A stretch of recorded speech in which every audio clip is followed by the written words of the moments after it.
नमस्कार। हमारा discussion solar system पे चल रहा था जिसमें हम सन के बारे में डिस्कस कर रहे थे जो हमारे सोलर सिस्टम का प्रधान स्टार है। वो सेंटर में है जिसको हेलियोसेंट्रिक कहा जाता है। वैसे भी हेलियोसेंट्रिक रहने जो हमने डिस्कस किया उसके अलावा भी बहुत सारी सन की बातें हैं। मतलब पूरे सोलर सिस्टम में जो भी एनर्जी रिक्वायर्ड होती है, मतलब डायरेक्ट और इनडायरेक्ट सोर्स ऑफ एनर्जी जो है हमारे सोलर सिस्टम का, वो हमारा सन ही है। लेकिन सन की एनर्जी कहाँ से आती है? तो फ्यूजन से आती है। सन की एनर्जी कहाँ से आती है? फ्यूजन से आती है। तो आइए कुछ और देखते हैं सन के बारे में। तो ये हमारा सन है।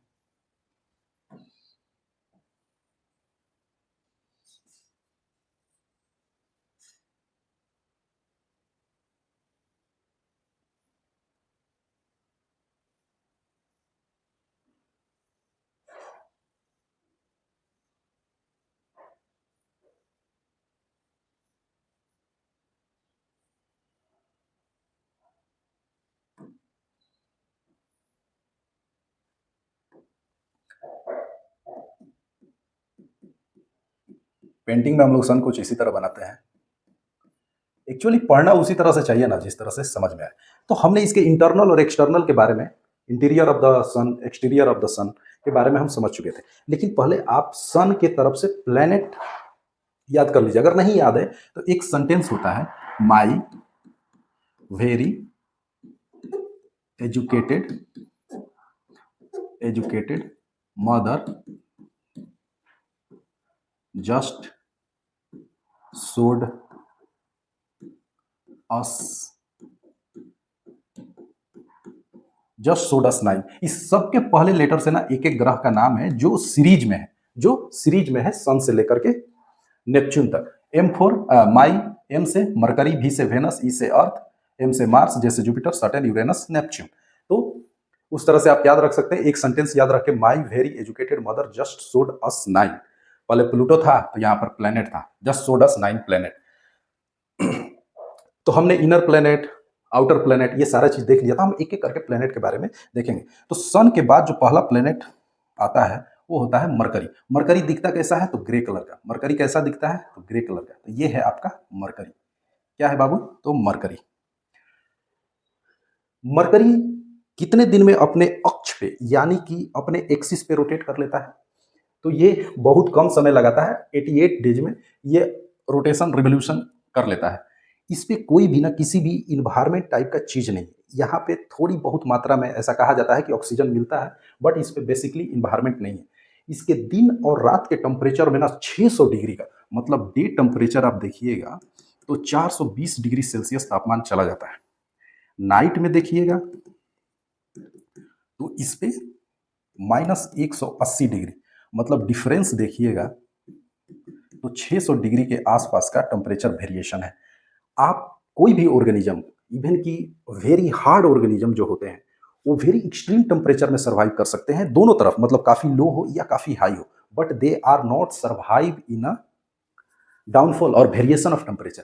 यही वजह है कि हम मिल्क को पेस्चराइज करते हैं, जिसमें हम एक एक्सट्रीम टेम्परेचर पे ले जाते हैं और फिर फटाक से उसको कूल कर देते हैं, जिससे वेरिएशन में कोई भी माइक्रो ऑर्गेनिज्म नहीं सर्वाइव कर पाते, पैथोजेनिक। क्योंकि जब एक्सट्रीम सिचुएशन आती है ना, तो वो एक अपना प्रोटेक्टिव लेयर पहनते हैं जिसको हम सिस्ट बोलते हैं, तो वो सिस्ट फॉर्मेशन नहीं हो पाता। इसी वजह से किसी भी तरफ का लाइफ मरकरी पे संभव नहीं है।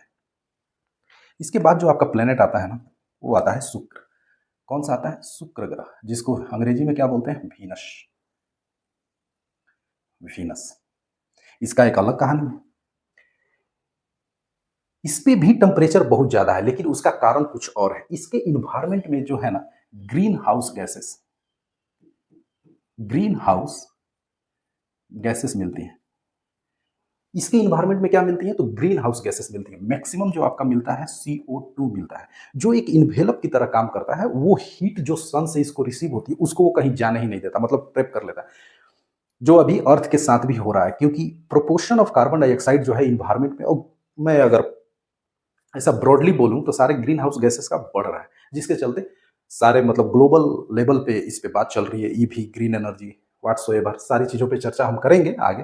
तो वो सब की बातें हो रही है। तो यहाँ पे पहले से ही है यहाँ पे पहले से ही, जिसके चलते क्या होता है ना कि ये एक प्रेशर कुकर की तरह एक्ट करता है, मतलब ऊपर से भी प्रेशर क्रिएट हो जाता है और हीट बढ़ते जाता है, जिस उससे एक इसका फायदा भी है, ये मोस्ट शाइनिंग स्टार है, सॉरी शाइनिंग स्टार बोल रहा हूँ, शाइनिंग प्लेनेट है। क्या है? शाइनिंग प्लेनेट है। इतना ये चमकीला है जिसके चलते हम इसको सुबह का तारा, सांझ का तारा, ऐसे हम दोनों को बोलते हैं, दोनों को बोलते हैं। एक चीज और, इसको अर्थ का ना समवर्ती माना जाता है, ये अर्थ की सिस्टर कही जाती है, अर्थ का भाई कहा जाता है, कुछ भी भाई बहन सब है ये अर्थ का। तो ये है। तीसरे नंबर पे हमारा जो आती है वो अर्थ, हमारी पृथ्वी।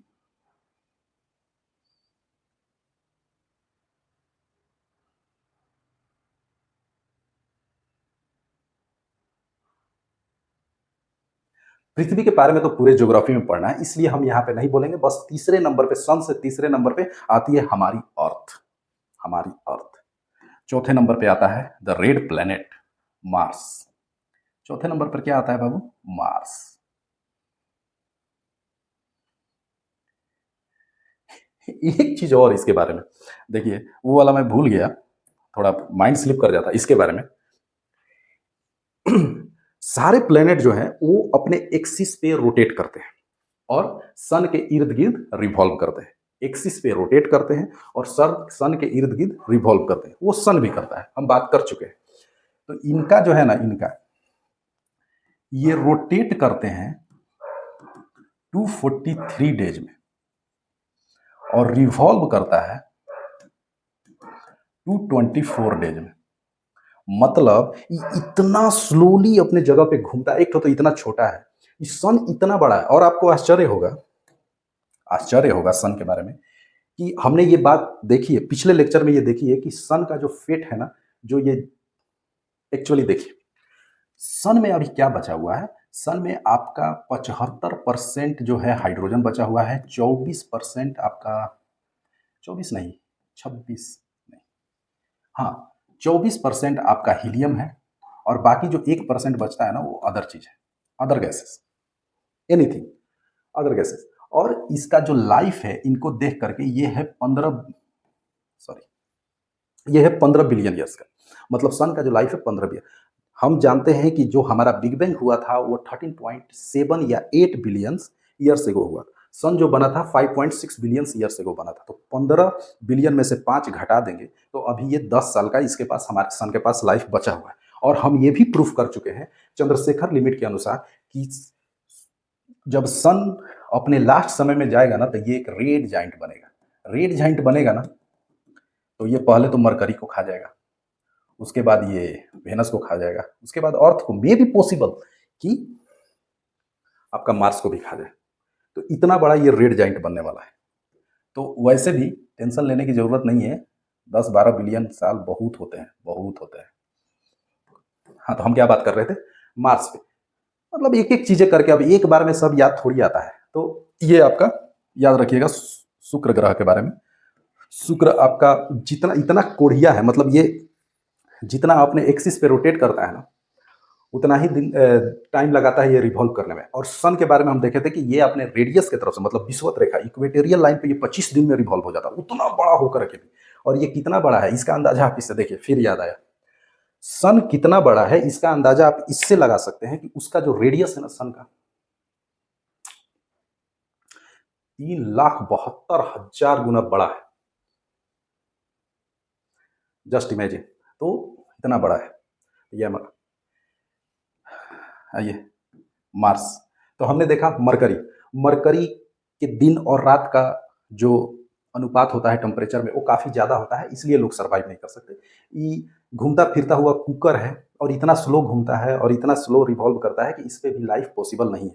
गोल्डीलॉक्स, गोल्डीलॉक्स जो मैंने आपको कहानी बताई थी कि हर आदमी अपने अनुसार ही चीज़ों को चुनता है, तो ये हक, ये जो यूनिवर्सल हक है ये जीवन के पास भी है। तो जीवन ने सिर्फ फ्लरिश और कंड्यूसिव इन्वायरमेंट में ही फ्लरिश हो सकता है, तो वो सिर्फ अवेलेबल है आपका अर्थ पे। तो ये गोल्डी लॉक हाइपोथेसिस के तहत, तो वो अर्थ पे है। मार्स, मार्स पे जीवन पॉसिबल है और पॉसिबल था। मतलब कभी ना कभी इस पे जीवन था। एक्चुअली क्या है ना कि हमारे अर्थ के अंदर में अभी भी हीट है, धधक रही है अर्थ अंदर से, जिसके चलते हमारी अर्थ मैग्नेटिक टाइप का बिहेव करती है, वो मैग्नेटिज्म बिहेव करती है। उसी तरह का कुछ मार्स था, लेकिन मार्स का जो कोर है अभी ठंडा हो गया है, जिससे बहुत सारी चीज़ें उस पर विघटित हो गई और लाइफ एक्सप्लाइट हो गया। वहाँ पे इन्वायरमेंट है लेकिन इतना थिक नहीं है अभी कि लाइफ को अभी सस्टेन कर सके। बट बहुत सारे रिसर्च चल रहे हैं, अभी तक हमको वाटर नहीं ऐसा उम्मीद किया जा रहा है। जैसे कभी पानी बहता था तो उसके ऐसे नदियों के रास्ते मिले हैं, लेकिन अभी हम पानी खोज नहीं पाए। तो अर्थ इन्वायरमेंट से जो सबसे नज़दीकी जो समानता रखता है ना, वो है मार्स। ये थी। और मार्स पे आयरन ऑक्साइड की अधिकता है, जिसके चलते ये रेड कलर का दिखता है।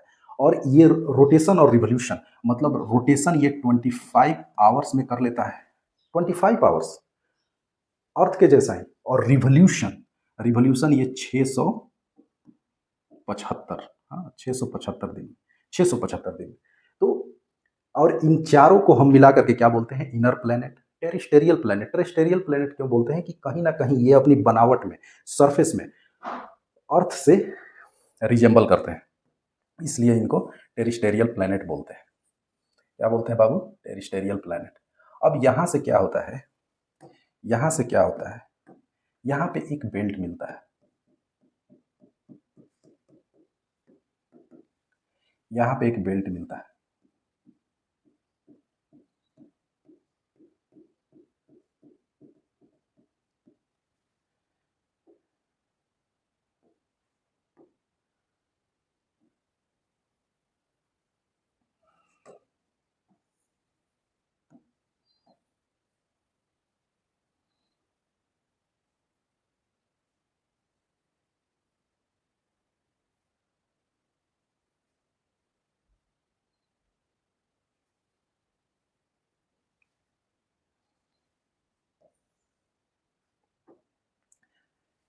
एक मिनट, ये आपका जुपिटर है, जुपिटर को भी सजाना पड़ेगा ना।